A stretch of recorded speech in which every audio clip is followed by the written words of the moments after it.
Romeo Doubs, James Robinson, and Devontae Parker. I can't believe Devontae Parker is 62% rostered. That really shocked me. That needs to change, right? Well, yes, we saw that he is like Jacoby Myers' handcuff, essentially.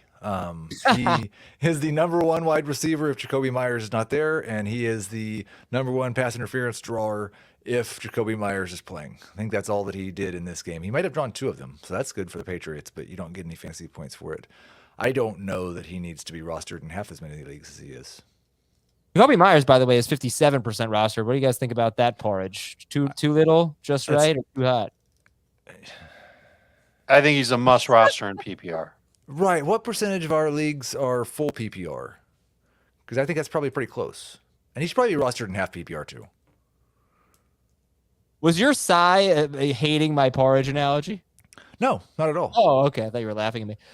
Romeo Doubs, 90% rostered, 45% started, 3 catches for 29 yards on 5 targets against the Giants. What happened? He did have a deep target, and like most of Aaron Rodgers' deep targets today, it was off target. Now, that might have been because the receivers were all running to the wrong place, and Aaron Rodgers was throwing it exactly where it was supposed to go. I'm not sure. But the fact that Randall Cobb dominated targets in this game a week after it looked like Allen Lazard was the number one, a week after it looked like Romeo Doubs was the number one, I'm excited about him. I don't want to drop him, but you can't start him with any confidence. Well, think about the way we're looking at the rookie wide receivers right now compared to a few weeks ago. With Garrett Wilson, doesn't look like a guy you can start. Drake London, less exciting right now. Olave surging.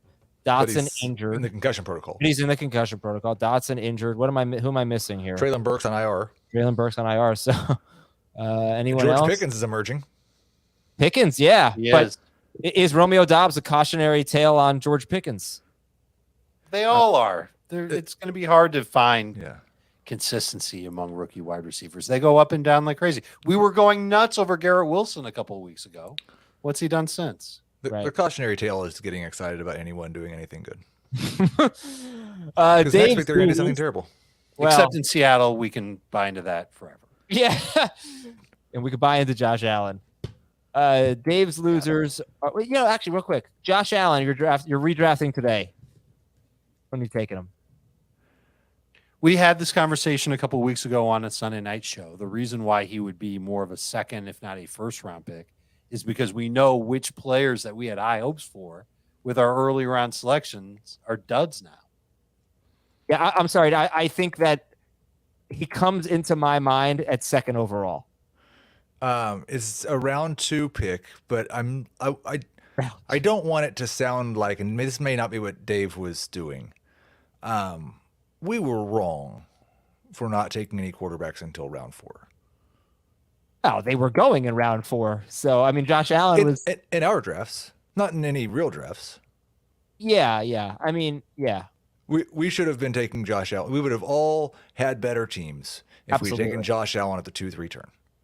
Yeah, my best team is my one team that has Josh Allen. It's a dynasty team. Partially because all the guys who we liked at the 2-3 turn suck.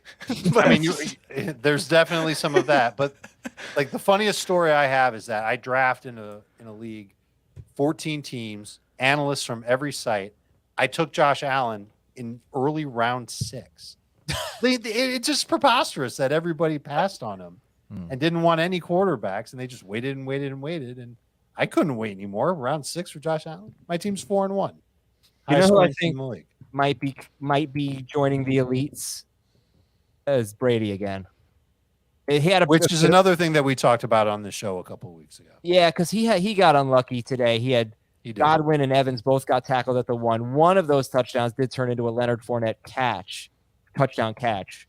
But he could have had about a 28, 29-point day. Instead, I think it was 22. But, man, they're throwing a ton, and they look like an Arians Brady team, So that was they're right back to where they were. And the reason why they weren't is because they weren't sure about the offensive line, and the receivers were beat up. All right, Dave, I'm sorry. I want to get to your losers. They're really interesting here. It's A.J. Dillon, Devin Singletary. Both were started in 46, 47% of leagues. Yeah. And Brandon Ayuk. Brandon Ayuk? Is that what you called him? Yeah. I think I like that better than Brandon Ayuk. Yeah. Well, I said A.J. Dillon, Devin Singletary, Brandon Ayuk. Yeah, but the Ayuk was Good. Thank you. Look, with Dylan, I think it's the lowest percentage of snaps he played this year at 31%, and it's got to be the fewest touches that he had in the game. He had 6 carries. I don't think he had any targets, much less catches. So you're going to have a hard time feeling good about starting him outside of a bye-week replacement at running back. It's disappointing. We were hoping for better numbers and more consistent numbers from Dylan, but it kind of feels like this Packers offense has morphed into leaning on Aaron Rodgers and letting him try and win games for them, which I kind of can't blame him for.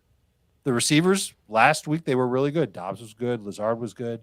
So I don't blame the coaching staff for leaning on Rodgers now that the receivers seem to be stepping up, but they took a step back this week. We'll see how they adjust to that for week 6 and beyond.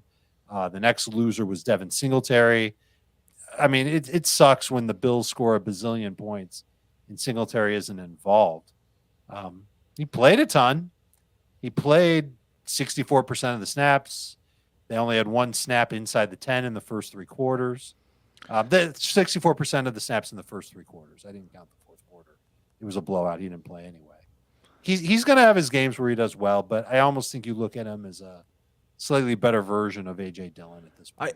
I do think, and I don't know what the total number of offensive plays the Bills ran, or especially in the first 3 quarters, but when you throw a 98-yard touchdown pass and a 62-yard touchdown pass and the starters only play 3 quarters, it's really hard for the running back to have anything other than a terrible day. Yeah. They only ran 54 plays. They only had the ball for 24 minutes, the Bills. That's right, because they scored in 13 seconds from their own goal line. But I will say that this was really Josh Allen went into the game pretty low. I think he was 22nd in air yards per pass attempt. And he finally started airing it out. Did that hurt Devin Singletary? Yes. It's just that I don't think, and this is nothing, Mike Tomlin's one of the best coaches of our generation. I don't think any other teams will be as stubborn as the Steelers with their defense. Like, the Steelers have given up big plays in the passing game, and they just didn't take the big plays away. Yeah. It was so windy. That was also very impressive by Josh Allen in those conditions to be airing it, slinging it like that. And that second catch, by the way, by Gabe Davis was ridiculous. Yeah, stealing it away from Minkah Fitzpatrick. And Tony Romo's call was also really funny. I don't know if you heard it, but it's worth listening to. He was like, "I'm bigger than you." Brandon Ayuk, Dave, he actually led the team in receiving, but he's just not having a very good year. Is it time to drop Brandon Ayuk? You could. It's unfortunate, but now the last 2 games, 4 targets for him in each of the 2 games. That's not something that fantasy managers can feel good about starting. And bye week replacement wide receiver, an offense that Kittle can't get going in either, unless you count 9.7 PPR points as getting going. I feel like Debo's good. We do. Okay. Fumble. Debo week in and week out, he's a must start. Whoever the lead running back or we think is the lead running back for the 49ers, that guy's a must start too. I think Kittle is probably going to be in lineups more often than Ayuk moving forward. Unfortunately for Kittle, he lost 2 points on the fumble, so he was only 7 point something this week. But at least they got him involved. They seemed pretty eager to get him involved. 6 targets.